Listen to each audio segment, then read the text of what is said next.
Middle asset میں کھلی جنگ کا آغاز ہو چکا ہے۔ امریکہ اور اسرائیل تو چاہتے تھے کہ ایران کوئی ایسا حملہ کرے، تو پھر ایران نے یہ غلطی کیوں کی؟ تو کیا ایران میں اب انقلاب آئے گا؟ اور ایسٹرن پاور روس، چین اور انڈیا کے لیے بھی اس جنگ کی وجہ سے بڑی پریشانی ہو سکتی ہے۔ اور کیا حماس اور حزب اللہ اس جنگ کے نتیجے میں، اس حملے کے نتیجے میں ختم ہو جائیں گے؟ السلام علیکم ناظرین، میں ہوں ناصر طور۔ مڈل ایسٹ کی وہ جنگ جس سے سب ڈر رہے تھے، وہ دستک دے کر اندر آ چکی ہے۔ ایران کے کوآرڈینیٹڈ حملے کے بعد امریکہ اور اسرائیل نے فوراً سے اسٹیٹمنٹ دی کہ ایران کو اس کے سنگین نتائج بھگتنا ہوں گے۔ دراصل اسرائیل اور امریکہ ایسی جنگ چاہتا تھا، وہ کہہ کچھ اور رہے تھے، مگر انہیں ایک ایسی جنگ کی ضرورت تھی۔ اس کی چند وجوہات ہیں جو ہم آپ کو ایکسپلین کرتے ہیں۔ پہلی وجہ تو یہ کہ شام، لیبیا اور لبنان کے بعد ایران ہی ایک ایسی پاور جو اب تک اسرائیل کے تمام بڑے مقاصد کو حاصل کرنے میں بڑی رکاوٹ بنا ہوا تھا۔ تو کوئی ایسی جنگ ہو جو ڈائریکٹلی ایران کو اس جنگ میں انوالو کرے اور امریکہ اس کے اوپر ڈائریکٹ حملہ کر دے، تاکہ اسرائیل جو گریٹ اسرائیل بننا چاہتا ہے وہ اپنے تمام مقاصد کو حاصل کر لے۔ دوسرا یہ کہ اس وقت اسرائیل اپنی جیت کے مومنٹم میں ہے۔ جس طرح سے انہوں نے حماس اور حزب اللہ کے لیڈرز کو فرسٹ لیول اور سیکنڈ لیول کی لیڈرشپ کو ٹارگٹ کیا ہے، اس کے بعد وہ ایک جیت کے مومنٹم کے ساتھ چل رہے ہیں۔ تو وہ چاہتے ہیں کہ جیت کا مومنٹم چلتا رہے اور وہ ایک ہی حلے میں سارے اپنے جنگی مقاصد حاصل کر لیں۔ اور اس جنگ کی بڑی ضرورت اس لیے بھی تھی کہ اگر یہ جنگ شروع ہوتی ہے تو دنیا کی ساری نظریں امریکہ اور ایران وار کے اوپر لگ جائیں گی، اور غزہ جہاں پر پچھلے پورے ایک سال سے اسرائیل جینوسائیڈ کر رہا ہے، اس کے اوپر سے توجہ لوگوں کی ہٹ جائے گی اور وہ اپنے گناہوں کے اوپر پردہ ڈالنے کی کوشش کرے گی۔ اور آپ بھی دیکھیں گے کہ اگلے چند روز یہی باز گشت ہوگی کہ ایران نے حملہ کیا اور اس کے بعد امریکہ نے ریٹیلیٹ کیا، امریکہ نے حملہ کیا اور آگے سے ایران نے اس کا مثبت جواب دیا۔ تو اس سے غزہ سے ساری توجہ ہٹ کر ایران اور امریکہ پر آ جائے گی۔ اور اس وقت ایران کی اکانومی کی کنڈیشن کوئی بہت اچھی نہیں ہے۔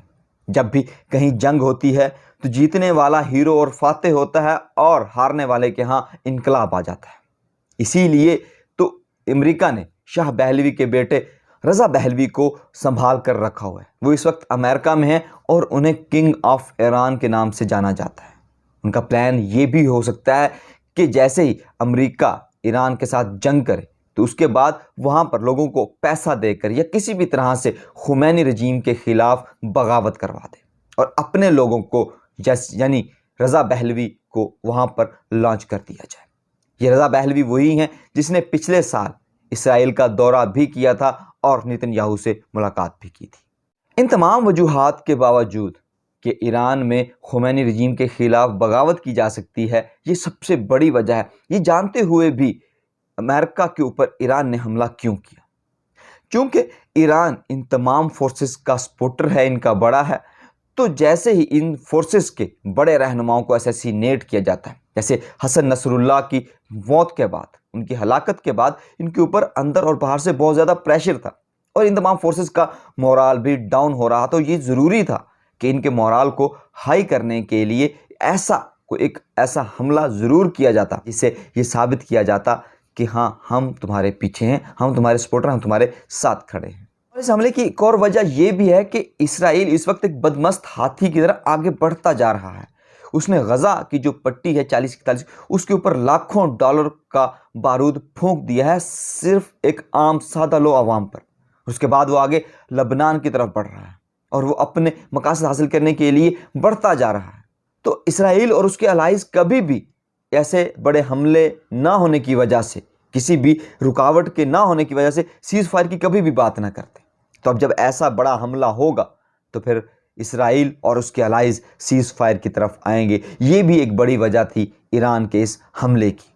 تو اگر یہ جنگ بڑھتی ہے، کیونکہ امریکہ اب حملہ کرے گا اور ایران آگے سے جواب دے گا، تو جب یہ جنگ بڑھتی ہے تو ایسٹرن پاورز روس، چین، انڈیا اور اس طرف کے تمام ممالک کے لیے مسائل بڑھیں گے، کیونکہ جیسے یہ جنگ بڑھے گی تو عرب کے درمیان میں موجود سمندر پرشین گلف بند ہو جائے گا یا چوک کر جائے گا، اور اس سے تیل کی قیمتیں بڑھیں گی، جیسا کہ ایران کے حملے کے فوراً بعد کروڈ آئل کی قیمتوں میں اضافہ ہو گیا۔ اور دوسری طرف ریڈ سی کو دیکھا جائے تو انصار اللہ جو وہاں پر قبضہ کیے بیٹھا ہے، ریڈ سی کے اندر ایک بیریئر لگا رکھا ہے یا اسے بند کر رکھا ہے، تو اگر یہ جنگ بڑھتی ہے تو وہ تمام دونوں سمندر اگر بند ہو گئے تو ایسٹرن پاور کے لیے بڑا مسئلہ ہوگا، کیونکہ ساری تجارت اسی روٹ کے ذریعے ہوتی ہے۔ تو ایسٹرن پاور جو کہ اس وقت بہت پاورفل ہے اور امریکہ کو ٹکر دینے والی ہیں، وہ یا تو اس جنگ کو فوراً سے رکوانے کی کوشش کریں گی تاکہ ان کے معاشی مسائل حل ہو سکیں، ان کو معاشی طور پر نقصان نہ ہو، یا پھر وہ اپنی ایک کوئی سائڈ چوز کریں گے اور یہ جنگ مزید بڑھے گی، اور ان کے فیصلے سے ہی اس جنگ کے ڈائنامکس اور اس کو نئی راہ ملے گی کہ کہیں یہ ورلڈ وار 3 کی طرف ہی نہ چلی جائے۔ تو اس جنگ کے نتیجے میں کیا حزب اللہ اور حماس ختم ہو جائیں گے؟ کیونکہ امریکہ کیلکولیٹ کر رہا ہے کہ ایران ان کو ہیڈ کر رہا ہے، ان کو سپورٹ کر رہا ہے، تو ایران کو اگر قابو کر لیا گیا اس جنگ میں تو حزب اللہ اور حماس کو ختم کیا جا سکتا ہے۔ جس طرح سے ان کے لیڈرز کو فرسٹ لیول اور سیکنڈ لیول کی لیڈرشپ کو اسیسینیٹ کیا گیا، تو یہاں امریکہ مس کیلکولیشن کا شکار ہے، کیونکہ ایسے گوریلا فائٹرز کے لیے ایسی مشکلات اور مصیبتیں آتی جاتی رہتی ہیں۔ لیڈرشپ ختم ہوتی ہے تو اس کی جگہ نئے لیڈرز لے لیتے ہیں، نئے لوگ آ جاتے ہیں، اور وقت گزرنے کے ساتھ ساتھ یہ لیڈرشپ ان کے لیے انسپائریشن بن جاتی ہے، اور جو مقصد ہوتا ہے وہ بڑا بن جاتا ہے، اور جب مقصد بڑا بن جائے تو پھر کوئی بھی لیڈرشپ ہو، چاہے وہ تیسرے لیول کی لیڈرشپ ہو، وہ اپنے مقاصد کو حاصل کر ہی لیتے ہیں۔ جیسے 2003 میں عراق پر حملے اور صدام حسین کو مار دینے کے بعد کیا عراق امریکہ کے ہاتھ میں چلا گیا تھا؟ الٹا وہاں پر ایران کا انفلوئنس زیادہ ہو گیا تھا۔ شام میں بشار الاسد کو ہٹانے کے چکر میں وہاں پر تباہی کے علاوہ کچھ ہاتھ نہیں آیا، اور افغانستان میں نیٹو کے 32 ممالک 20 سال تک ٹریلین ڈالرز خرچ کرنے کے باوجود بھی افغانستان پر قبضہ نہیں کر سکے، حتیٰ کہ انہوں نے افغانستان کے طالبان کی فرسٹ اور سیکنڈ لیول کی جو لیڈرشپ تھی اس کو ختم کر دیا تھا۔ اس کے بعد نئی لیڈرشپ سامنے آئی، کچھ ہارڈ لائنر تھے، کچھ سافٹ کارنر رکھنے والے تھے، مگر مقصد سب کا ایک تھا کہ ہم قبضہ برداشت نہیں کریں گے، اور پھر امریکہ کو دوحہ اکارڈز کرنے پڑے۔ آخر میں حل مذاکرات کی شکل میں ہی نکلا۔ جس طرح سے امریکہ نے افغانستان کے اوپر 3 ٹریلین ڈالر سے زیادہ خرچ کیا، اور اب پچھلے 1 سال میں جو اسرائیل کو غزہ کے معصوم لوگوں کو قتل کرنے کے لیے، ان کی جینوسائیڈ کرنے کے لیے اس وقت تک 30 ارب ڈالر کا اسلحہ فراہم کر چکا ہے، لیکن اگر اس سے بھی آدھی یا اس سے آدھے سے آدھی رقم بھی غزہ کے لوگوں کے لیے خرچ کی جاتی اور سیز فائر کی کوششوں کے لیے، امن کے لیے خرچ کی جاتی، تو شاید دنیا میں کہیں پر جنگ رہتی ہی نہ۔ مگر افسوس کہ یہ پاورز کچھ اور طریقے سے سوچتی ہیں۔ امریکہ نے عراق، شام اور افغان طالبان سے سبق نہیں سیکھا، اور اب وہ حزب اللہ اور حماس کو ختم کرنے کا جو خواب دیکھ رہا ہے، کیا وہ پورا ہو پائے گا؟ اس حوالے سے اپنی رائے کا اظہار کمنٹ باکس میں ضرور کیجیے۔ اب ایران نے تو حملہ کر دیا ہے، اب آگے سے امریکہ بھی حملہ کرے گا، تو اس کے بعد یہ جنگ کہاں تک، کس لیول تک جا کر رکتی ہے، اور ایسٹرن پاورز کس طرف کھڑی ہوں گی، یہ اگلے چند ہی دنوں میں واضح ہو جائے گا۔ ہمارا خیال میں امریکہ اور اسرائیل کا اصل مقصد خمینی رجیم کا خاتمہ ہے۔